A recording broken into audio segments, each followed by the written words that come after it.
Gratidão, meus queridos, passando aqui para dialogar com vocês aí, para dizer o quanto eu tô feliz.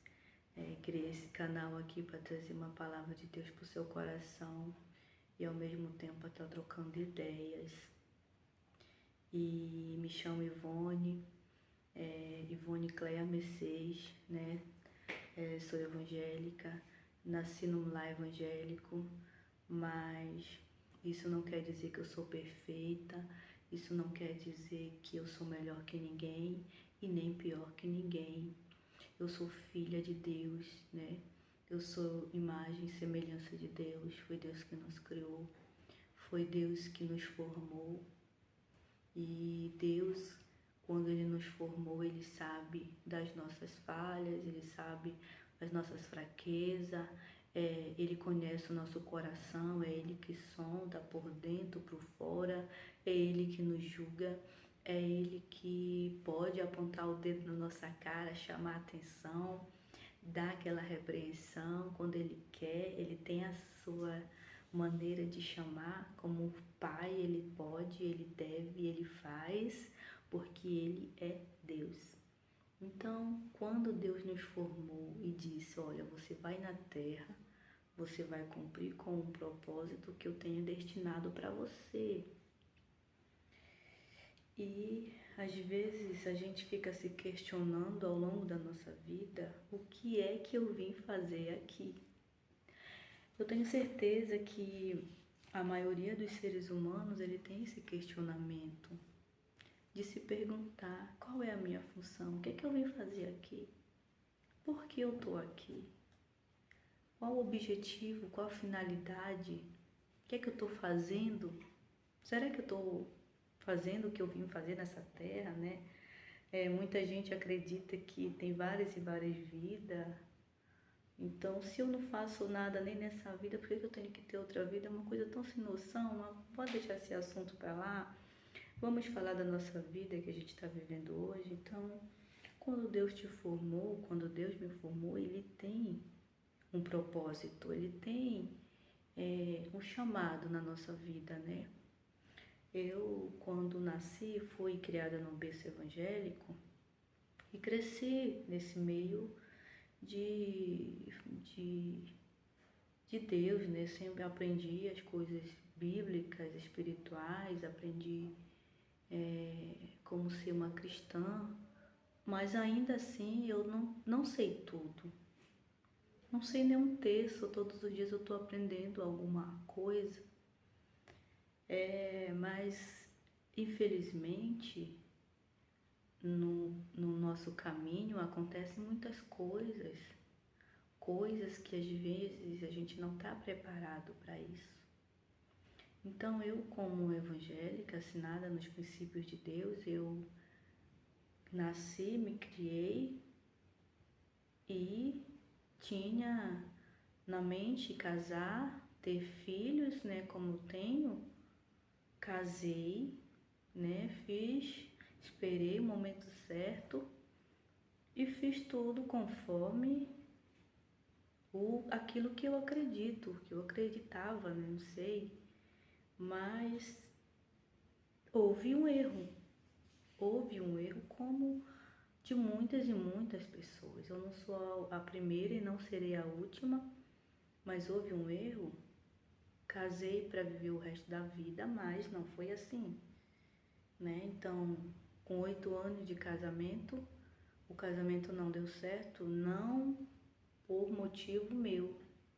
Deixar bem claro isso aqui, porque se eu tenho essa coragem de falar, eu sei o que eu estou falando, né? Eu não casei para separar, como muitas pessoas, elas não casam para separar. Quando a gente casa é para viver uma vida inteira, porque eu aprendi que casamento é para a vida inteira, mas nem tudo é como a gente quer. Nem tudo é como a gente quer, né? Então, quando você luta e não consegue mais, e não depende mais de você, você não tem outra alternativa, né? Você não pode obrigar ninguém. E aí a vida segue, a vida continua. Não é casamento que vai salvar você. Casamento não é sinônimo de salvação.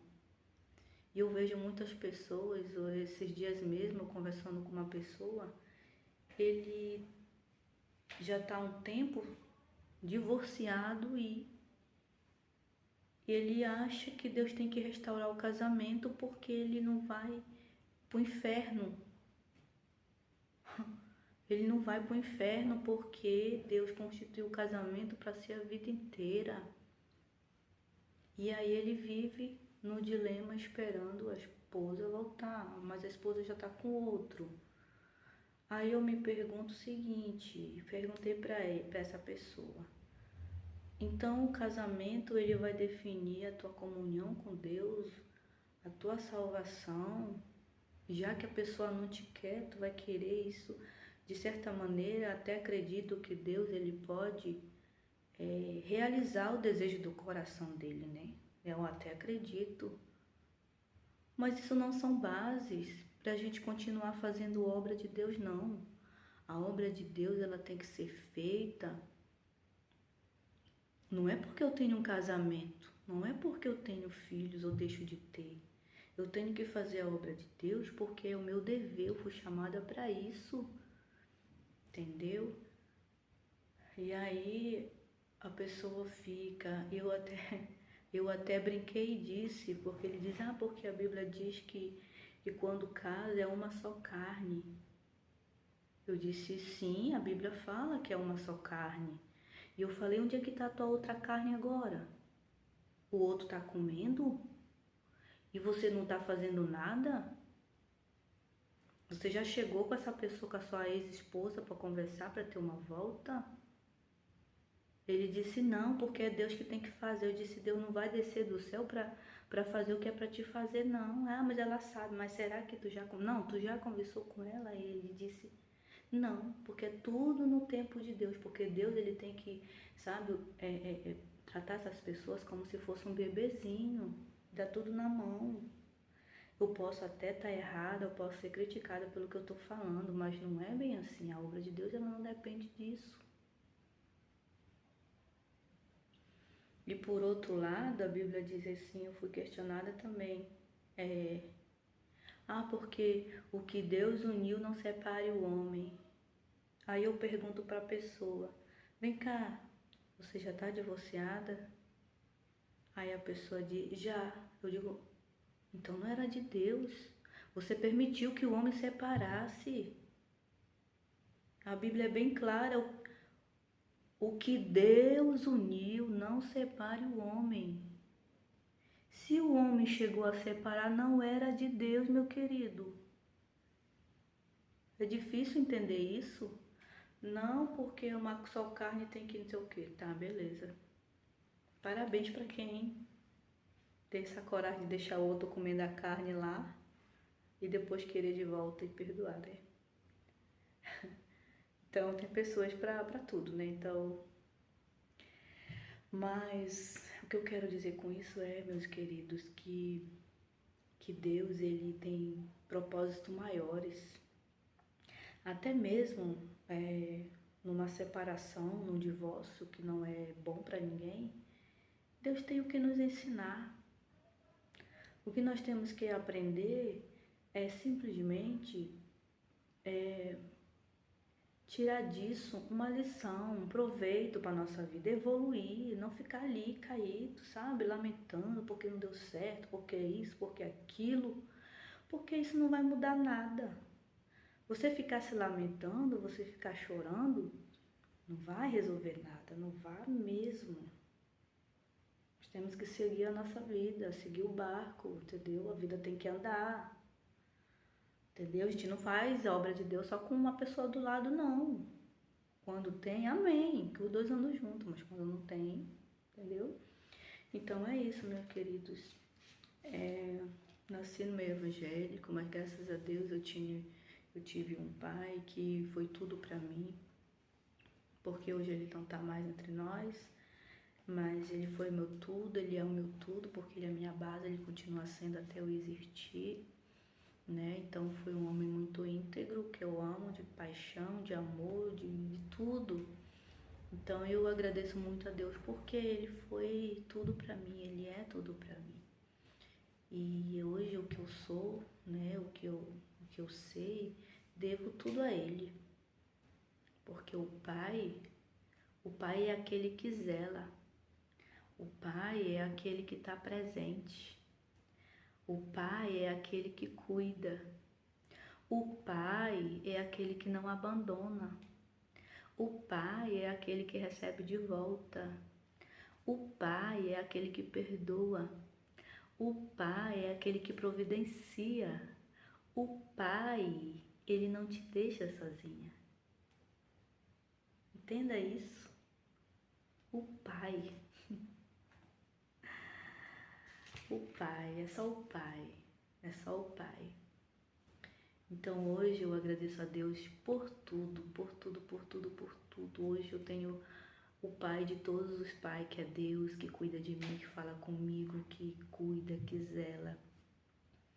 Quando eu preciso de algo que eu falo, Ele me atende. Então eu sou muito grata. Então tenha essa experiência com Deus. Tenha experiência, por mais que as coisas estejam difíceis, mas sabe que Ele quer te ajudar, Ele quer te ouvir, Ele quer te atender. Dobre seu joelho em particular, qualquer lugar. Fale com Ele, fale para Ele que Ele vai te atender. Pode ter certeza disso, Ele vai te atender porque Ele te ama. Foi Ele que te criou, você não está nessa terra em vão. Você não veio aqui para passear, não. Você está aqui por um propósito. Defina o seu propósito e faça. Faça aquilo que você veio fazer na sua vida. Tome atitude, tome a rédea da sua vida. Não deixe que os problemas, que as percas, que os seres humanos, que as pessoas, que a sua família, sabe, eles sejam maiores, que as críticas sejam maiores do que o Deus na sua vida. Não permito, não. Tome a rédea da sua vida. Coloque Deus em primeiro lugar e que as coisas dão certo. Gratidão.